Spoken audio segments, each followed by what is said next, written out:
আগামী বছরই মেট্রো রেলের বাণিজ্যিক যাত্রা শুরু। উত্তরা থেকে মতিঝিল 20 কিলোমিটার চালুর টার্গেট। প্রকল্পের সার্বিক অগ্রগতি 70% বেশি। বাংলাদেশ ও সৌদি আরবের অংশীদারিত্ব বিষয়ক সমঝোতা স্মারক সই। দেশের চিকিৎসা ও পর্যটন সহ বিভিন্ন খাতে বিনিয়োগ বৃদ্ধি লক্ষ্য, জানালেন প্রধানমন্ত্রীর উপদেষ্টা। ছুটির দিনে চাহিদা বাড়ার সুযোগে সবজির বাজারে আগুন, ফাঁকা পকেট, ক্রেতাদের নাভিশ্বাস। ইলিশের সরবরাহ বাড়লেও দাম চড়া। এবং অবশেষে প্রতিষ্ঠানের নাম বদলে ফেসবুক হলো মেটা।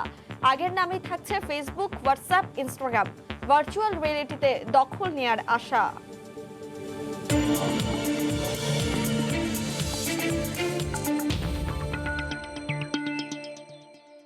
দেখছিলেন শিরোনাম। আমন্ত্রণ জানাচ্ছি দেশ ও দেশের বাইরের অর্থ বাণিজ্যের নানা খবর নিয়ে আমাদের নিয়মিত আয়োজন এ সময়ের বাণিজ্যে।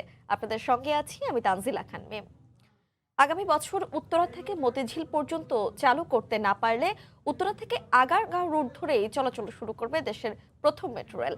কর্তৃপক্ষ বলছে, কারওয়ান বাজারে টার্ন করার ব্যবস্থা থাকলেও কারিগরি কারণেই হয়তো আগারগাঁও নয়, মতিঝিলের বাইরে কোনো স্টেশন ধরে চালু করা সম্ভব নয়। যদিও এখনও উত্তরা থেকে মতিঝিল পর্যন্ত চালুর কথাই ভাবা হচ্ছে। বাবুল হোসেনের ছবিতে রাশেদ লিমনের রিপোর্ট। এমআরটি লাইন 6-এর হাত ধরেই মেট্রো রেলের যুগে পা দিচ্ছে বাংলাদেশ। শুরু থেকেই এই প্রকল্প দুটি ভাগে ভাগ করে কাজ করছে কর্তৃপক্ষ। প্রথম অংশ উত্তরা থেকে আগারগাঁও, পরের অংশ আগারগাঁও থেকে মতিঝিল।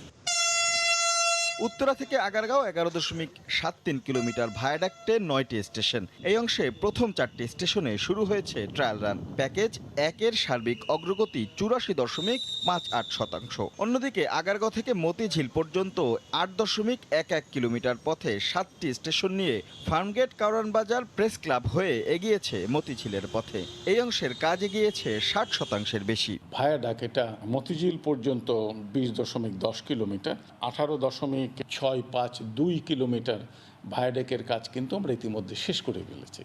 অর্থাৎ খুব সামান্য একটা অংশ বাকি আছে। কর্তৃপক্ষের এবারের টার্গেট আগামী বছরই বাণিজ্যিক যাত্রা। আপাতত প্রথম লক্ষ্য উত্তরা থেকে মতিঝিল, তবে তা সম্ভব না হলে প্রাথমিক যাত্রা উত্তরা থেকে শুরু হয়ে শেষ হবে আগারগাঁওয়ে। যদিও কাজের অগ্রগতি বলছে চাইলেই সেই সময়ে কারওয়ান বাজার পর্যন্ত যাওয়া যায়। সেক্ষেত্রে কারওয়ান বাজার টার্নওভার থাকলেও ট্রেন চলাচলের পুরো সিস্টেম দুটি প্যাকেজে বিভক্ত হওয়ায় হয় মতিঝিল, না হয় আগারগাঁওতেই থামতে হবে তাদের।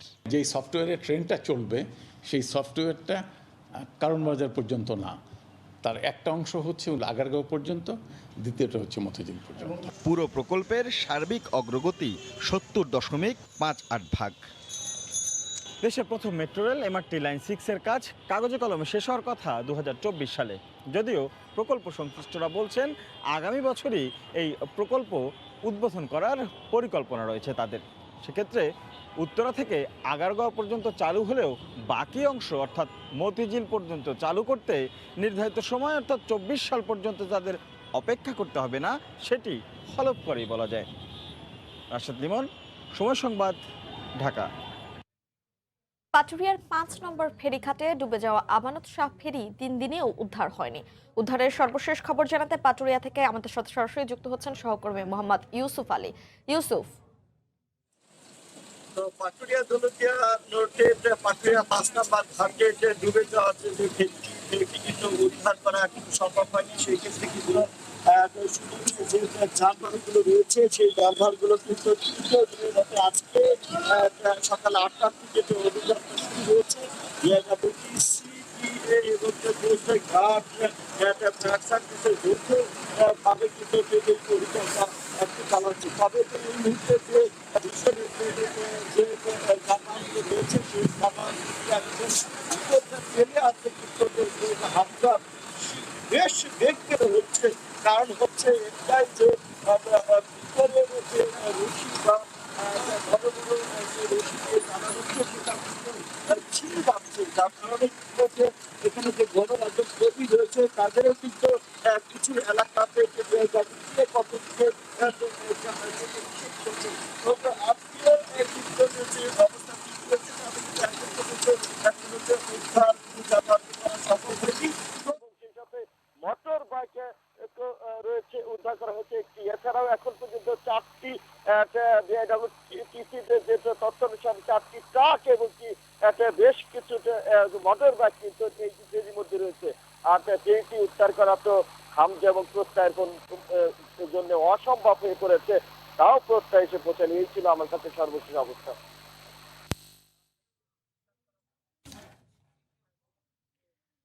মানিকগঞ্জ থেকে সরাসরি আমাদেরকে জানাচ্ছিলেন সহকর্মী মোহাম্মদ ইউসুফ আলী। ভারত থেকে সড়ক পথে বাণিজ্য ভোগান্তি কমাতে বেনাপোল বন্দর দিয়ে রেলপথে বেড়েছে পণ্য আমদানি। মাত্র 3 ঘন্টায় কলকাতা থেকে রেলযোগে পণ্য আসছে দেশে, যেখানে সড়ক পথে পণ্য আসতে সময় লাগে কমপক্ষে 15 দিন। সেখানে এতে কম সময়ে দ্রুত পণ্য পাচ্ছেন ব্যবসায়ীরা। তবে খালাসের জন্য পর্যাপ্ত জায়গা না থাকায় ব্যাহত হচ্ছে কার্যক্রম। বেনাপোল প্রতিনিধি আজিজুল হকের পাঠানো ছবি ও তথ্যের রিপোর্ট।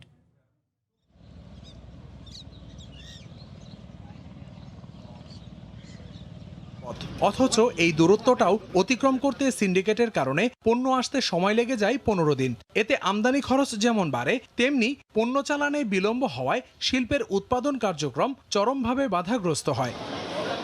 এ দশা থেকে মুক্তি পেতে বন্দর, কাস্টমস ও ব্যবসায়ীদের যৌথ উদ্যোগে শুরু হয় রেলে সব ধরনের পণ্য আমদানি। মাত্র 3 ঘন্টায় কলকাতা থেকে রেলে পণ্য আসে কলকাতা বন্দরে। 3টি পার্সেল ভ্যানে আমদানি হয় বিভিন্ন দ্রব্য।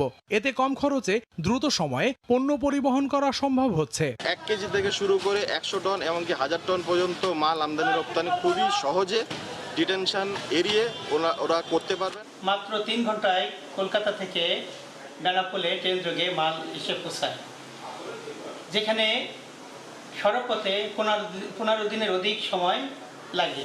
তবে বিপত্তি বাধে বন্দরে পণ্য খালাসের জায়গা ও রেল দাঁড়াবার ইয়ার্ড নিয়ে। পর্যাপ্ত জায়গার অভাবে পার্সেল ভ্যান পণ্য নিয়ে ঢুকতে পারছে না।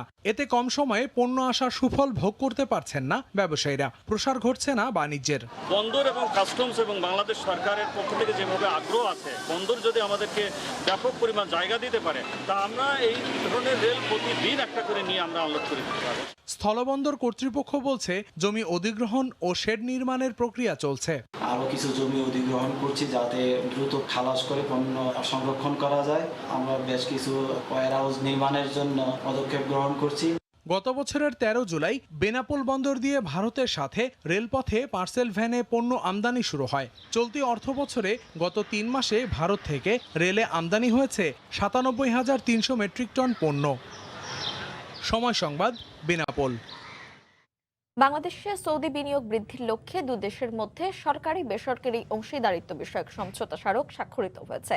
এতে বাংলাদেশের পক্ষে সই করেন প্রধানমন্ত্রীর বেসরকারি শিল্প ও বিনিয়োগ বিষয়ক উপদেষ্টা সালমান এফ রহমান। তিনি জানান, এর মধ্য দিয়ে বাংলাদেশের অবকাঠামো, চিকিৎসা, পর্যটন সহ বিভিন্ন খাতে সৌদি বিনিয়োগ বৃদ্ধি পাবে। রিয়াদের বাদশাহ আব্দুল আজিজ আন্তর্জাতিক সম্মেলন কেন্দ্রে চলমান ফিউচার ইনভেস্টমেন্ট ইনিশিয়েটিভ সম্মেলনে প্লেনারি হলে অনুষ্ঠিত এক আয়োজনে বৃহস্পতিবার বাংলাদেশ ও সৌদি আরবের মধ্যে সরকারি বেসরকারি অংশীদারিত্ব বিষয়ক সমঝোতা স্মারক সই হয়। এতে নিজ নিজ দেশের পক্ষে সই করেন সৌদি আরবের বিনিয়োগ বিষয়ক মন্ত্রী খালিদ আল ফালি এবং দেশটিতে সফররত বাংলাদেশ প্রধানমন্ত্রীর বেসরকারি শিল্প ও বিনিয়োগ বিষয়ক উপদেষ্টা সালমান এফ রহমান। এ সময় সৌদি আরবে নিযুক্ত বাংলাদেশের রাষ্ট্রদূত ডক্টর মোহাম্মদ জাভেদ পাটোয়ারি উপস্থিত ছিলেন। গণমাধ্যমকে প্রধানমন্ত্রীর বেসরকারি শিল্প ও বিনিয়োগ বিষয়ক উপদেষ্টা সালমান এফ রহমান বলেন, এই সমঝোতা স্মারক স্বাক্ষরের ফলে বাংলাদেশের অবকাঠামো, চিকিৎসা, পর্যটন সহ বিভিন্ন খাতে সৌদি বিনিয়োগ বৃদ্ধি পাবে। বাংলাদেশে বিনিয়োগ বান্ধব পরিবেশ রয়েছে উল্লেখ করে তিনি সৌদি আরবের ব্যবসায়ীদের বাংলাদেশে বিনিয়োগের আহ্বান জানান। বাংলাদেশে বিনিয়োগে আগ্রহী সৌদি কোম্পানিগুলোকে অগ্রাধিকার ভিত্তিতে সব ধরনের সহায়তারও কথা জানান সালমান এফ রহমান।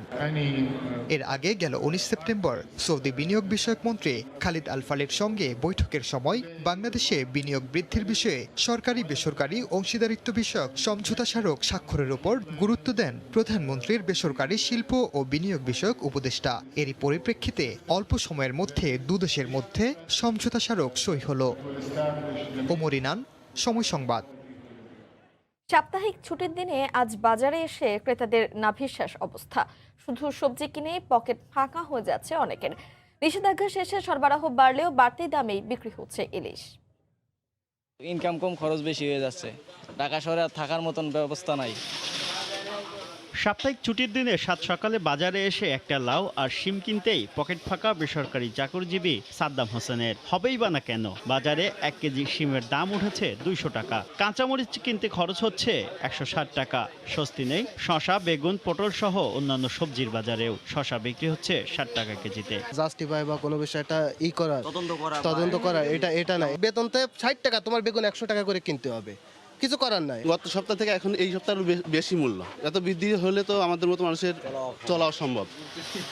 বাজারে বরাবরের মতো এবারও সরবরাহ কমার অজুহাত দিচ্ছেন বিক্রেতারা, পাশাপাশি দায় চাপাচ্ছেন আড়তদারদের ওপর। একটা পালং শাক ধরেন 17 টাকা কিনা, তো খরচ হলে ধরেন 18 টাকা পরে, তাহলে 25 টাকা বেচতে হবে আমাকে, দোকানবার আছে, ওই হিসাব করে মাল বেচতে হয়। পাইকারি বাজার দাম আমরা ওই দামে কিনে আনতে হয়। এই যে করলা 300 টাকা পাল্লা, 60 টাকা কেজি, বেচতে আমরা 80-70। নিষেধাজ্ঞা শেষে বাজারে ইলিশের সরবরাহ বাড়ায় কিছুটা কমেছে অন্যান্য দেশি মাছের দাম। মিডিয়াম সাইজগুলো 900 টাকা কেজি, দাম অনেক বেশি। মাছ ধরা পড়তেছে বাজারে, তো দাম বেশি, আমরা তো ক্রেতারা তো কম দামে পাচ্ছি না। কেজিতে 200 টাকা বেশি। 1.5 কেজি মাছটা আনছিলাম 900 টাকা কেজি, আজকে 1100 টাকা কেজি আনছি। হুট করে বাড়লেও চলতি সপ্তাহে কমেছে ব্রয়লার মুরগির দাম। গত সপ্তাহে ব্রয়লার 180 টাকা ছিল, এই সপ্তাহে 150 টাকা। খাবারের দাম বাড়তির কারণে ব্রয়লার দাম বাড়ছে। বাজারে অপরিবর্তিত আছে অন্যান্য মাংসের দাম। গরুর মাংস বিক্রি হচ্ছে 580 টাকা কেজি দরে, আর খাসির মাংস বিক্রি হচ্ছে 800 থেকে 900 টাকা কেজি দরে। শুভ খান, সময় সংবাদ। ইলিশে ভরপুর এখন মুন্সিগঞ্জের মাওয়া মৎস্য আড়তগুলোতে। ছুটির দিনে আজ ক্রেতা বেশি হওয়ায় দাম বেশি। এর মধ্যে বড় ইলিশের দাম কেজি প্রতি বেড়ে গেছে 300 টাকা পর্যন্ত। নাসিরউদ্দিন উজ্জ্বলের রিপোর্ট, ছবি তুলেছেন আবু সাইদ। রূপালী ইলিশের সয়লাভ পদ্মাপাড়ে মুন্সিগঞ্জের মাওয়া আড়ত। 22 দিনের নিষেধাজ্ঞা শেষে প্রথম সাপ্তাহিক ছুটির দিনেই এখানে ক্রেতাদের উপচে পড়া ভিড়।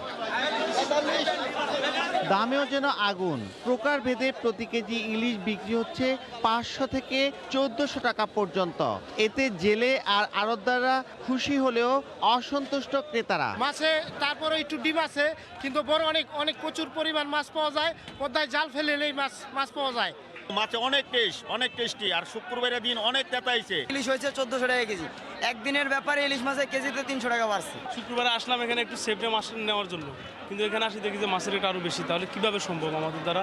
দেখতে ফ্রেশ মাছ, অনেক সুন্দর মাছ, হ্যাঁ, কিন্তু খাইতে তো পারতেছি না, মাছের দাম বেশি। এদিকে হাটের নানা সমস্যার কথা জানিয়ে স্থায়ী সমাধানের দাবি জানালেন আড়তদাররা। পদ্মা সেতু কর্তৃপক্ষ আমাদেরকে 15 দিনের একটা নোটিশ দিছে, 5/11-তে উঠা যাওয়ার জন্য। আমরা এখন কোথায় যাব? জায়গাও নাই আমাদের, কোনো আমরা জায়গা পাই না, আমাদের দেখেও না। সরকারের কাছে আবেদন, আমাদের সুব্যবস্থা করা হোক। প্রতিদিন এই হাটে 29টি আড়তের মাধ্যমে প্রায় কোটি টাকার মাছ বেচা কেনা হয়। নাসিরউদ্দিন উজ্জ্বল, সময় সংবাদ, মুন্সিগঞ্জ। চলতি মৌসুমে কাপ্তাই লেকে মাছ ধরায় নিষেধাজ্ঞা 1 মাস বাড়ানোয় তার সুফল পাচ্ছেন জেলেরা। লেকে পানির স্তর বাড়ায় বেড়েছে মৎস্য আহরণ। এতে লাভের মুখ দেখছেন মৎস্যজীবীরা। খাগড়াছড়ি থেকে জিতেন বড়ুয়ার পাঠানো তথ্য, ছবিতে বিস্তারিত। কাপ্তাই লেকে বছরের 3 মাস মাছ শিকারে থাকে নিষেধাজ্ঞা। তবে এবছর মৌসুমের শুরুতে বৃষ্টিপাত কম হওয়ায় মাছ ধরার ওপর নিষেধাজ্ঞা 1 মাস বাড়িয়ে 4 মাস করা হয়। ফলে কাঙ্ক্ষিত লক্ষ্যমাত্রায় মাছ ধরা পড়ছে। এতে জেলেরা যেমন লাভবান হচ্ছেন, তেমনি গত বছরের লোকসান পুষিয়ে নেওয়ার আশা করছেন ব্যবসায়ীরা। 3 মাসের জায়গায় 4 মাস করলে ভালো হবে। আর মেন হলো আপনার নদীটা খনন করে দিলে, পানিটা পর্যাপ্ত থাকলে তখন মাছও বাড়বে। মাছগুলো ছড়া বড় রয়েছে, এখনো মাছ কম ধরা পড়তেছে। অন্যান্য বছর হয়তো লাস্টে হয়তো একটু বেশি ধরা পড়বে। গত বছর থেকে মোটামুটি এই পর্যন্ত আমাদের মাছের পরিমাণটা ভালোই আছে। গত বছর এই সময়ে লেকের পানি শুকিয়ে যাওয়ায় কমে যায় মাছ আহরণ। এবছর নিষেধাজ্ঞার সময় বাড়ানোর ফলে বেড়েছে মাছের উৎপাদন। তাই চলতি মাসেই 20 লাখ টাকার রাজস্ব আদায় হয়েছে। এ ধারা অব্যাহত থাকলে বছর শেষে রাজস্ব আদায় আরও বাড়বে। আমাদের এই মৎস্য অবতরণ কেন্দ্রে প্রতিদিন যে পরিমাণ মাছ অবতরণ হচ্ছে, আমরা আশাবাদী এই ধারা অব্যাহত থাকলে আমাদের রাজস্ব আয় গত বছরের তুলনায় অনেক বেশি। খাগড়াছড়ির মহালছড়ির কাপ্তাই লেকে মৎস্য আহরণের ওপর জীবিকা নির্বাহ করেন কমপক্ষে 6000 জেলে। সময় সংবাদ, খাগড়াছড়ি। দেখছেন এ সময় বাণিজ্য। নওগাঁর মোকামে কেজি প্রতি 2 টাকা বেড়েছে সরু চালের দর। বেশি মুনাফার আশায় দাম বাড়ানোর অভিযোগ করছেন ক্রেতারা। বিস্তারিত জানাতে এই মুহূর্তে শহরের মধ্যবাজারে আছেন রিপোর্টার এমআর রকি। সরাসরি চলে যাচ্ছি তার কাছে। রকি, ধন্যবাদ মিম। আসলে আমন কেটে তোলার ঠিক আগ মুহূর্তে কিন্তু হঠাৎ করেই গেল সপ্তাহের ব্যবধানে এখানে চালের কেজি, প্রতি কেজি, বিশেষ করে সরু চাল যেগুলো, এই চালের দর 1 থেকে 1.5 টাকা বা 2 টাকা প্রকার ভেদে এখানে দাম বৃদ্ধি হয়েছে। তবে ব্যবসায়ীরা বলছেন সরু চালের, বিশেষ করে কাটারি, নাজির, জিরা এই জাতীয় চালের কিছুটা ধানের সংকট রয়েছে। এই সংকটকে ঘিরেই কিন্তু চালের চাহিদা থাকার কারণে প্রতি কেজিতে দরের জায়গাটা কিছুটা হেরফের হচ্ছে। তবে সাধারণ ক্রেতারা আসলে বলছেন যে আমন কেটে তোলার আগ মুহূর্তে এরকম একটি সময় হঠাৎ দর বৃদ্ধি, তারা বলছেন যে ব্যবসায়ীরা আসলে বিষয়গুলিকে তাদের মুনাফা লাভের একটা কৌশল হিসাবেই এই সময় দর বাড়িয়েছে, এমন কথা কিন্তু সাধারণ ক্রেতাদের মুখ থেকে আমরা পাচ্ছিলাম। তো জেলার বড় একটি চালের মুকাম কেনাবেচা চলে নওগাঁ শহরের এই আড়তে। আমরা এখানে জেলে লক্ষ্য করছিলাম কাটারি বিক্রি হচ্ছে এখানে 60 থেকে 62 টাকা প্রতি কেজি, নাজির শাল বিক্রি হচ্ছে 62 টাকা কেজি প্রতি কেজি, এবং মিনিগেট বা মোটা জাতের যেসব চাল রয়েছে এই চালগুলো বিক্রি হচ্ছে প্রতি কেজি 40 থেকে 42, বা এই 28 জাতের চাল রয়েছে 48 টাকা কেজিতে বিক্রি হচ্ছে। তো প্রকারভেদে এরকম দরের জায়গাটা কিন্তু মোটা চালেরটা কিছুটা স্বাভাবিক থাকলেও সরু যেসব চিকন চাল রয়েছে এই চালের দরের জায়গাটায় কিছুটা বেড়েছে 1.5 থেকে 2 টাকা। তবে ইতিমধ্যে কিন্তু আমনের একটা ভর মৌসুম চলছে। আগামী সপ্তাহের মধ্যে কিন্তু আমন জাতের যেসব ধান রয়েছে ধানগুলি কেটে তোলা হচ্ছে, এবং আগাম জাতের অনেক ধানই কিন্তু এখন হাটে উঠছে। ব্যবসায়ীরা বলছে যে এই ধানগুলো কিন্তু প্রসেস করে তাদের চাল করে বাজারে ছাড়তে আরো 15-20 দিন হয়তো সময় লাগতে পারে। এই সময়ের মাঝেই কিন্তু একটা সরু চালের কিছুটা তারা ঘাটতি মনে করছেন, এবং এই ঘাটতিকে লক্ষ্য রেখেই তারা কিন্তু 1.5 থেকে 2 টাকা বা বস্তা প্রতি 70 টাকা পর্যন্ত তারা বাড়িয়েছেন। তবে জেলার এখানে আমরা হাটগুলোতে যেটা লক্ষ্য করছি, ইতিমধ্যে কিন্তু যেসব চাল বিশেষ করে মোটা চাল রয়েছে এই চালগুলোর বাজার কিন্তু সপ্তাহের ব্যবধানে কিছুটা কম বেশি ওঠানামা করছে, কিছুটা স্বাভাবিক পর্যায়ে থাকলেও চিকুন জাতের চালগুলোর ক্ষেত্রে কিন্তু চাহিদা সবসময় বেশি থাকে। এই কারণে দরের জায়গাটা কিন্তু স্বাভাবিকভাবে কিন্তু 1-2 টাকা বেশি হওয়ার কারণে ক্রেতাদের ভিতরে কিছুটা আমরা অস্বস্তি লক্ষ্য করছি, এবং ক্রেতারা যে বিষয়টি বলছেন যে চালের দরের জায়গাটা সবসময় এক ধরনের ব্যবসায়ীরা তাদের নিয়ন্ত্রণ প্রক্রিয়ার মাধ্যমে কিন্তু ওঠানামা করার কারণে স্বাভাবিকভাবে বাজারে এক ধরনের ওঠানামা করছে, এবং এই জায়গায় একটা নজরদারি আশা করছেন। তো এই ছিল মিম নওগাঁর চাল বাজারের চাল বেচা কেনার খবর আমার কাছে। নওগাঁর মোকাম থেকে সরাসরি জানাচ্ছিলেন সহকর্মী এমআর রকি। চুক্তির সময় ঘনিয়ে আসতেও সংরক্ষিত 90,000 মেট্রিক টন আলু নিয়ে বিপাকে ঠাকুরগাঁওয়ের হিমাগার মালিকরা। লোকসানের ভয়ে কৃষক ও ব্যবসায়ীরা সময়মতো কোল্ড স্টোরেজ থেকে আলু বের না করা এমন পরিস্থিতির সৃষ্টি হয়েছে। মালিকরা বলছেন সময়মতো পণ্য বের না করা হলেও হিমাগারে মেশিন বন্ধ থাকবে। ঠাকুরগাঁও থেকে জিয়াউর রহমান বকুলের তথ্য ও সুমন হোসেনের ছবি নিয়ে রিপোর্ট। বাজারে কাঙ্ক্ষিত দাম না পেয়ে ঠাকুরগাঁওয়ে মাসের পর মাস হিমাগারে মজুতকৃত পচন ধরা আলু আলাদা করার কাজে ব্যস্ত শ্রমিকরা। উৎপাদন ও সংরক্ষণ ব্যয় কেজি প্রতি 18 থেকে 19 টাকা পড়লেও এখন পাইকারি বাজারে 16 থেকে 17 টাকা কেজিতে বিক্রি হচ্ছে। তাই বেশি দামের আশায় কৃষক ও ব্যবসায়ীরা হিমাগারে রেখেছেন 50 ভাগ আলু। চুক্তির সময় ঘনিয়ে আসলেও আলু বের না করার অনীহায় আলু পচে নষ্ট হচ্ছে হিমাগারে। এছাড়া আগামী মাসে নভেম্বরের মাঝামাঝি সময়ে চুক্তির মেয়াদ শেষ হলেই বন্ধ করা হবে হিমাগারের কার্যক্রম। এমন প্রেক্ষাপটে দ্রুত মজুতকৃত আলু বের করার উদ্যোগ না নিলে হাজার হাজার মেট্রিক টন আলু নষ্টের শঙ্কা সংশ্লিষ্টদের। আলু বাইর করতেছি না, যে আগে আলুর দাম ছিল না, বহু টাকা লস। হিমাগার কর্তৃপক্ষ আপনার মেশিন বন্ধ করে দিবে, এর মধ্যে যদি বিক্রি না হয় তাহলে পর্যাপ্ত আলু আবার নষ্ট হয়ে যাবে। হিমাগারে অনেক আলু পর্যাপ্ত মতো আছে, বাজারে নিয়ে আসতেছে না, দাম ওরা বাড়ার জন্য আর কি। আর এখন যদি আলুটা বিক্রি না করে কৃষকরাও ক্ষতিগ্রস্ত হবে, কোল্ড স্টোরেও ক্ষতিগ্রস্ত হবে, আমরাও ক্ষতিগ্রস্ত হবে। এই বাজার পরিমাণ আলু বিক্রি করলে লস হচ্ছে, আমাদের কৃষকের লস হচ্ছে, ব্যবসায়ীদেরও লস হচ্ছে। বর্তমান বাজার দরে আলু বিক্রি করলেও কিছুটা পুষিয়ে নেওয়া সম্ভব, আর আলু বের না করা হলে অধিক লোকসানে পড়বে বলে মনে করে হিমাগার কর্তৃপক্ষ। 15 নভেম্বরের মধ্যে যদি আলুগুলো বের না হয় তাহলে আমরা একাধারে ব্যাংকের কাছে ঋণী থাকব, এবং আমাদের যে বিদ্যুৎ বিল সেটাও আর পরিশোধ হবে না। সেক্ষেত্রে হিমাগার মালিকগুলো আমরা যথেষ্ট একেবারে বড় একটা সমস্যায় পড়ব। এই অবস্থায় আমরা হিমাগার যারা কর্তৃপক্ষ আছে আমরা মনে করতেছি হয়তো অচিরেই আলুর দামটা আরও কমে যাবে। এই অবস্থায় যদি কৃষক আলু বিক্রি না করে হয়তো কৃষক আরো ক্ষতিগ্রস্ত হবে। চলতি বছর জেলায় 28,500 হেক্টর জমিতে 7,41,000 মেট্রিক টন আলু উৎপাদন হয়েছে। জেলার 15টি হিমাগারে 1,80,000 মেট্রিক টন আলু সংরক্ষণের ব্যবস্থা রয়েছে। সময় সংবাদ, ঠাকুরগাঁও। ক্রেতা বিক্রেতাদের ভিড়ে সিরাজগঞ্জের পৌর পাইকারি সবজির বাজার এখন সরগরম। জেলার বিভিন্ন উপজেলায় উৎপাদিত সব ধরনের টাটকা সবজি নিয়ে আসেন কৃষকরা। সব ধরনের শীতকালীন আগাম সবজি উঠতে শুরু করলেও সরবরাহ কম থাকায় দাম তুলনামূলক বেশি। রিঙ্কু কুণ্ডুর রিপোর্ট, ছবি তুলেছেন অমৃত সেন। ক্রেতা বিক্রেতার ভিড়ে প্রতিদিন সকাল থেকে জমে ওঠে সিরাজগঞ্জের সবচেয়ে বড় এই পাইকারি সবজির বাজার। ভোরের আলো ফোটার সাথে সাথে শুরু হয় বেচাকেনা। জেলার বিভিন্ন উপজেলা থেকে উৎপাদিত সব ধরনের টাটকা সবজি এখানে নিয়ে আসতে থাকেন কৃষকরা। পাইকাররা বেশিরভাগ সবজি কিনে নিয়ে যান এই বাজার থেকে। সব টাটকা, ফরমালিন মুক্ত। আমাদের সিরাজগঞ্জের আশেপাশে গ্রাম থেকে ব্যাগ মালাইছে। কপি বিক্রি হচ্ছে 60 টাকা কেজি, পিঁপা 12 টাকা 10 টাকা কেজি, উস্তা বিক্রি হয় 30 টাকা কেজি, মিষ্টি রওয়া বিক্রি হচ্ছে 25 টাকা কেজি। এখান থেকে আমরা পাইকারি কিনা বড় বাজারে খুচরা বিক্রি করি। সব ধরনের শীতকালীন আগাম সবজি উঠতে শুরু করলেও সরবরাহ কম, এতে দাম কিছুটা বেশি বলে জানান ব্যবসায়ীরা। শীতের সবজির দাম বেশি কারণ আজকে আমদানিটা কম হয়েছে, সেই জন্য শীতের সবজির দাম বেশি। আমদানি যদি একটু বেশি হয় তাহলে আপনার দাম কমবে আর কি। প্রতিদিন ভোর 6টা থেকে সকাল 9টা পর্যন্ত বেচাকেনা চলে এই আড়তে। আর 100টির মতো আড়ত রয়েছে এখানে। রিঙ্কু কুণ্ডু, সময় সংবাদ, সিরাজগঞ্জ। দেখছেন এ সময়ের বাণিজ্য। ব্রাহ্মণবাড়িয়ায় আখাউড়ায় ভারতের পক্ষ থেকে দেয়া 2টি লাইফ সাপোর্ট অ্যাম্বুলেন্স গ্রহণ করেছেন আইনমন্ত্রী অ্যাডভোকেট আনিসুল হক। উপস্থিত আছেন ভারতীয় হাই কমিশনার বিক্রম দুরাইস্বামী। বিস্তারিত জানাতে এই মুহূর্তে সেখানে আছেন রিপোর্টার উজ্জ্বল চক্রবর্তী। সরাসরি চলে যাচ্ছে তার কাছে। উজ্জ্বল, ম্যাম, আমি এই মুহূর্তে অবস্থান করছি ব্রাহ্মণবাড়িয়ার আখাউড়া পৌরসভার অডিটোরিয়াম মিলনায়তনে। আপনাকে জানিয়ে রাখি, আপনারা জানেন যে করোনা প্রভাবের কারণে দুই দেশের যে মহামারীর প্রভাবে কিন্তু দুই দেশের কিন্তু ব্যাপক আক্রান্ত হয়েছিল, যদিও এখন কিছুটা আক্রান্তর হার অনেকটা কমেছে। এর মধ্যে কিন্তু আজকে আনুষ্ঠানিকভাবে ভারতের পক্ষ থেকে 2টি লাইফ সাপোর্ট অ্যাম্বুলেন্স দেওয়া হচ্ছে, অর্থাৎ কসবা এবং আখাউড়াকে।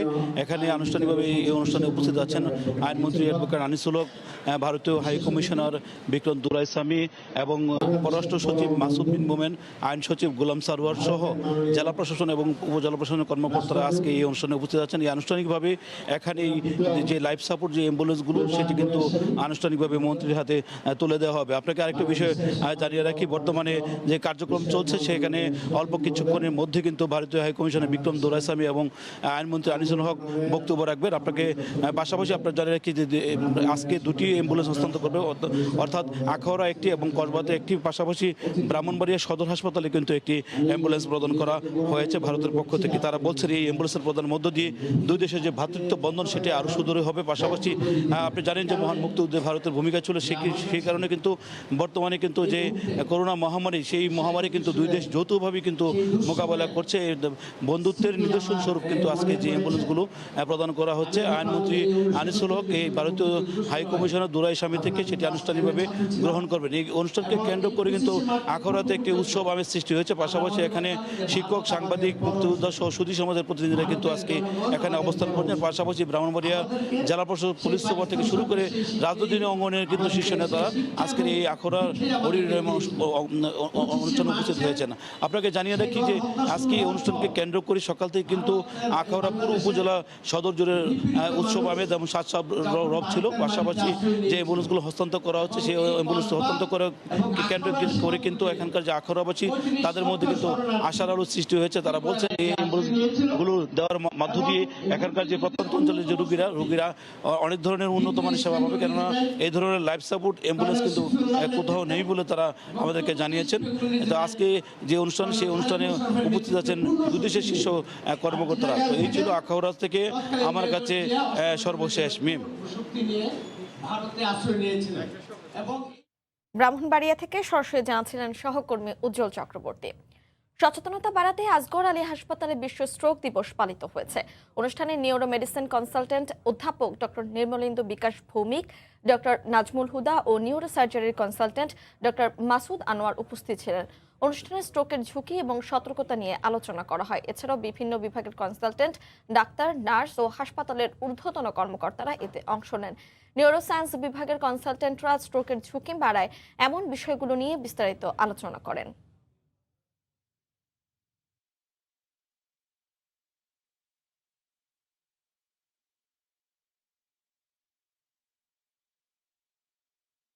অক্টোবর বিশ্ব স্ট্রোক দিবস। এই বছর এই সারা পৃথিবীব্যাপী বঙ্গবন্ধু শেখ মুজিব শিল্প পুরস্কার 2020 পেয়েছে সুপারস্টার ইলেকট্রনিক্স লিমিটেড। হাইটেক শিল্প ক্যাটাগরিতে এই পুরস্কার জিতেছে প্রতিষ্ঠানটি। বৃহস্পতিবার রাজধানীর ওসমানী স্মৃতি মিলনায়তনে আয়োজিত অনুষ্ঠানে সুপারস্টার ইলেকট্রনিক্স লিমিটেডের ব্যবস্থাপনা পরিচালক হারুনা রশিদের হাতে পুরস্কার ও সম্মাননা তুলে দেন শিল্পমন্ত্রী নুরুল মজিদ মাহমুদ হুমায়ুন।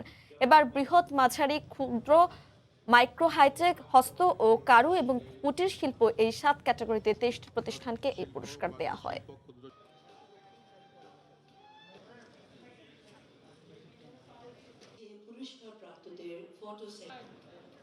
দেখছেন এ সময় বাণিজ্য।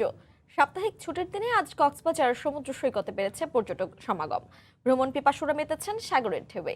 এই মুহূর্তে সেই খবর জানাতে সৈকতের সুগন্ধা পয়েন্টে আছেন রিপোর্টার সুজাউদ্দিন রুবেল।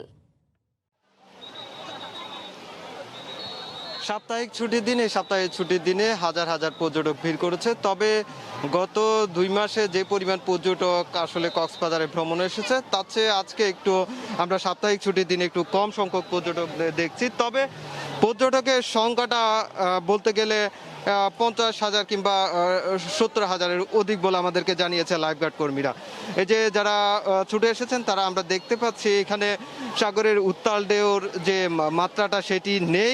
এখন যেহেতু সামনে শীত, সেহেতু সাগরের অনেকটাই শীতলতা চলে এসছে এবং আমরা দেখতে পাচ্ছি এখানে যারা পর্যটকরা এসেছেন তারা অনেকে টিউব নিয়ে সাগরে ভেসে ভেসে তারা আনন্দ আর হৈ হুল্লোড় করছে, আবার অনেকে পরিবার পরিজন নিয়ে এসছে। সবাই আমরা দেখতে পাচ্ছি এখানে আনন্দে মেতে আছেন। সকাল থেকে এখন পর্যন্ত মানুষ যতই বেলা বাড়ছে ততই কিন্তু পর্যটকের আগমন আমরা দেখতে পাচ্ছি বাড়ছে।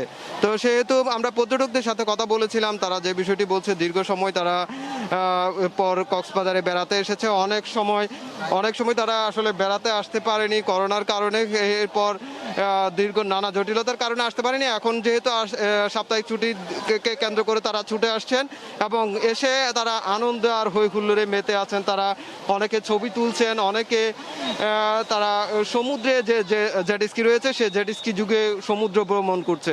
সব কিছু মিলিয়ে কিন্তু আনন্দ আর হৈ হুল্লোড়ে এক প্রকার সাগর তীরে আনন্দের বন্যা বইছে। অন্যদিকে এখানে যারা ফটোগ্রাফার রয়েছে, জেট স্কি চালক রয়েছে, বিচ বাইক চালক রয়েছে, তারাও খুব আনন্দিত। তারা বলছে যে পর্যটক আসাতে তাদের ভালো ব্যবসা হচ্ছে, যার কারণে তারাও খুব ভালো করে সংসার চালাতে পারছেন। অন্যদিকে কক্সবাজারে 450 শতাধিক হোটেল মুটেল রয়েছে, এসব হোটেল মুটেলেও ভালো ব্যবসা হচ্ছে বলে তারা জানিয়েছে। তবে সামনের মাস থেকে পর্যটক আগমন আরও বাড়তে পারে, যেহেতু নভেম্বর মাস থেকে কক্সবাজারের যে পর্যটন মৌসুম সেটি শুরু হচ্ছে। সেহেতু কক্সবাজারের ব্যবসাটা আসলে পর্যটন মৌসুমটা এবারে ভালো যাবে বলে আশা করছেন পর্যটন ব্যবসায়ীরা। এখনো পর্যন্ত সেন্ট মার্টিন টেকনাফ নৌ রুটে যা চলাচল এখনো শুরু হয়নি, তবে আগামী মাসের 15 তারিখের পর থেকে শুরু হতে পারে বলে এটি ধারণা করছেন পর্যটন ব্যবসায়ীরা। তো এই ছিল আমার কাছে সমুদ্র সৈকত থেকে সবশেষ। কক্সবাজার সমুদ্র সৈকত থেকে সরাসরি জানাচ্ছিলেন সহকর্মী সুজাউদ্দিন রুবেল। করোনার কবল থেকে বেরিয়ে ফের আকাশে উঠতে প্রস্তুত থাইল্যান্ড। আগামী মাস থেকে দেশটিতে ভ্রমণে 46 দেশের নাগরিকদের মানতে হবে না কোয়ারেন্টাইনের বাধ্যবাধকতা। 19 মাসের বন্দি দশা শেষে ডানা মেলার আগে এখন নিজেদের ঝালিয়ে নিতে ব্যস্ত সময় পার করছেন প্রকৌশলী, পাইলট ও কেবিন ক্রুরা। আবারও পরীক্ষা করা হচ্ছে বিমানের ইঞ্জিন, আরেকবার দেখা হচ্ছে ককপিটের খুঁটিনাটি। থাইল্যান্ডের বিভিন্ন বিমান পরিবহন সংস্থার এমন প্রস্তুতির কারণ করোনার কবলে পড়ে 19 মাস ধরে আকাশে ডানা মেলার অপেক্ষায় রানওয়ের পাশে পড়ে রয়েছে বিমানগুলো। নভেম্বর থেকে দেশটিতে আন্তর্জাতিক রুটে বিমান চলাচল শুরু হবে। সম্প্রতি দেশটির প্রধানমন্ত্রীর দেয়া এমন ঘোষণার পর থেকেই বেড়েছে এ খাত সংশ্লিষ্টদের ব্যস্ততা। দেখুন, আকাশে ওড়ার বিষয়টি আমাদের ডিএনএতেই রয়েছে। এটা আমাদের কাছে বাইসাইকেল চালানোর মতোই। তবুও নিরাপত্তার কথা মাথায় রেখে বেশ কিছু সচেতনতামূলক নির্দেশনা চেকলিস্টে যোগ করছি। বহরের সব বিমানই এক ধাপে উড়াবে না থাইল্যান্ডের কোনো বিমান পরিবহন সংস্থা। ডিসেম্বর থেকে তাদের বিমান ও গন্তব্য বাড়ানোর পরিকল্পনা রয়েছে। আমি খুবই উত্তেজিত। পর্যটকরা থাইল্যান্ডকে খুব পছন্দ করে, তারা আসবে। ক্ষুদ্র ও মাঝারি খাতের ব্যবসায়ীদের আয়ের উৎস হবে তারা। আমি খুবই খুশি, আবারও আকাশে উঠতে পারবো। এরই মধ্যে দেশটির পতাকাবাহী বিমান পরিবহন সংস্থা শীতকালীন বহর পরিচালনার পরিকল্পনা জানিয়েছে। জানিয়েছে। থাইল্যান্ড যখন আকাশে ওড়ার জন্য প্রস্তুত, তখনও অনেক দেশই কোয়ারেন্টাইন মাপকাঠি নিয়ে বেশ সতর্ক। আমি মনে করি আমরা যে দ্রুত আবার আকাশ পথে যাত্রী বহন শুরু করেছি এটা ভালো, কারণ এতে খারাপের চেয়ে ভালোর পরিমাণ বেশি। তবে লাভজনক পর্যায়ে যেতে আরো 2 থেকে 3 মাস অপেক্ষা করতে হবে। 2019 সালে 4 কোটি বিদেশি নাগরিক থাইল্যান্ড ভ্রমণ করেছেন। সেখানে চলতি বছর দেশটিতে মাত্র 1 লাখ বিদেশি আসবেন, এমনটাই প্রত্যাশা করছে থাই সরকার। দেশটি বছরে এ খাত থেকে $50 বিলিয়ন রাজস্ব আয় করে। দেখছেন এ সময় বাণিজ্য। অবশেষে প্রতিষ্ঠানের নাম ও লোগো পরিবর্তন করল ফেসবুক। এর নতুন নাম দেয়া হয়েছে মেটা। তবে সামাজিক মাধ্যম ফেসবুক, হোয়াটসঅ্যাপ, ইনস্টাগ্রামের মতো অ্যাপগুলোর কোনো পরিবর্তন হচ্ছে না। সামাজিক মাধ্যমের পাশাপাশি ভার্চুয়াল রিয়েলিটি মেটাভার্সে দখল নিতেই নতুন এই নামকরণ বলে জানিয়েছে প্রতিষ্ঠানটি।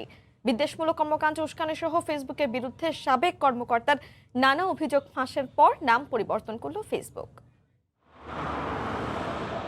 নানা জল্পনা কল্পনা শেষে অবশেষে মেটা নামটিকেই বেছে নিলেন ফেসবুকের প্রতিষ্ঠাতা মার্ক জাকারবার্গ। ফেসবুক এখন থেকে মেটা। বৃহস্পতিবার আনুষ্ঠানিকভাবে বিশ্বব্যাপী জনপ্রিয় সামাজিক মাধ্যম ফেসবুকের মূল প্রতিষ্ঠান ফেসবুক ইনকর্পোরেশনের নাম বদলে নতুন নাম মেটার ঘোষণা দেন মার্ক জাকারবার্গ। মেটার অধীনেই পরিচালিত হবে ফেসবুক, ইনস্টাগ্রাম ও হোয়াটসঅ্যাপের মতো অ্যাপসগুলো। সামাজিক মাধ্যমের পাশাপাশি ভার্চুয়াল রিয়েলিটি জগৎ মেটাভার্সে নিজেদের আধিপত্য বিস্তারে নতুন এই নাম বলে জানান মার্ক জাকারবার্গ। নাম পরিবর্তনের সঙ্গে সঙ্গে ক্যালিফোর্নিয়ার মেনলো পার্কের পুরানো লোগো সরিয়ে নতুন লোগোর উন্মোচন করা হয়েছে। মেটাভার্স আপাতত ভার্চুয়াল রিয়েলিটি মনে করা হলেও অনেকের বিশ্বাস আগামীতে ইন্টারনেটের ভবিষ্যৎ হয়ে উঠবে এটি। কম্পিউটারের বদলে একটি হেডসেট দিয়েই ডিজিটাল দুনিয়ার সব কাজ করা যাবে।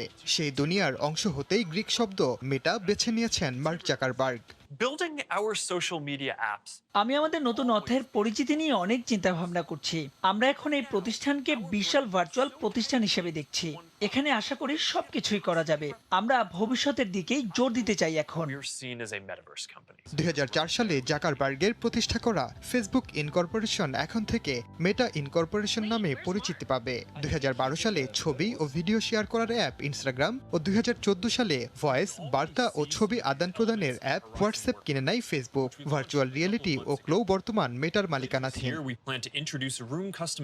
সম্প্রতি ব্যবহারকারীদের ব্যক্তিগত নিরাপত্তা লঙ্ঘন, বিদ্বেষমূলক কর্মকাণ্ডে উস্কানি সহ নানা অভিযোগে প্রশ্নবিদ্ধ হয়েছে ফেসবুক, যা ফাঁস করেন ফেসবুকেরই সাবেক কর্মকর্তা ফ্রান্সিস হাউগেন। নানা সমালোচনার মুখে পড়ার পর নতুন করে ব্র্যান্ডিং এর জন্য নাম পরিবর্তনের কথা জানিয়েছে ফেসবুক।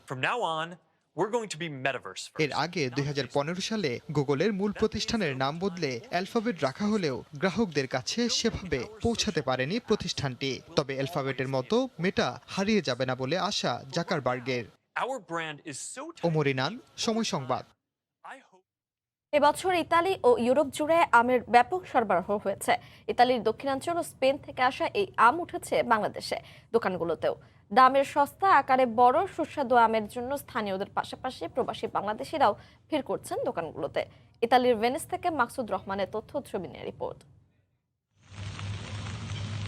মধুমাস জ্যৈষ্ঠতে বাঙালির ঘরে ঘরে মৌসুমি ফল আম খাওয়ার উৎসব চলে। প্রবাসীও বাংলাদেশিরা ফলের রাজা আমের স্বাদ নিতে ভুলে না।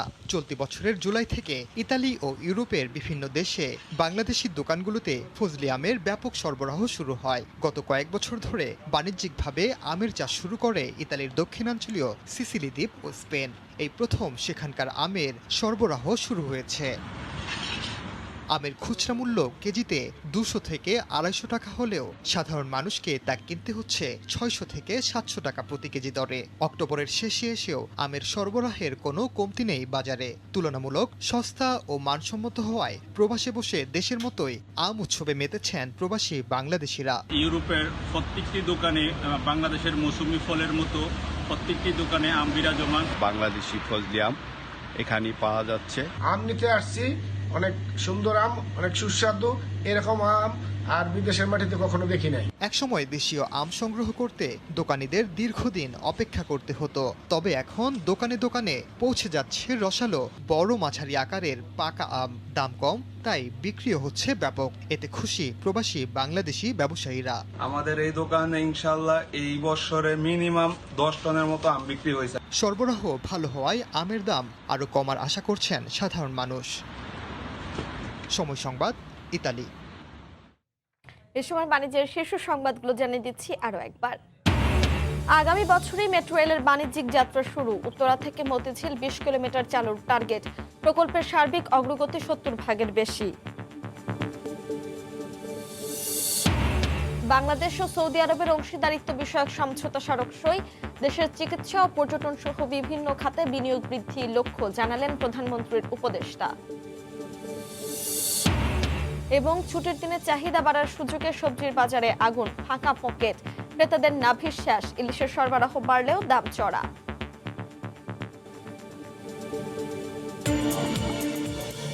এই ছিল এই সময় বাণিজ্যের সঙ্গে থাকুন সময়ের।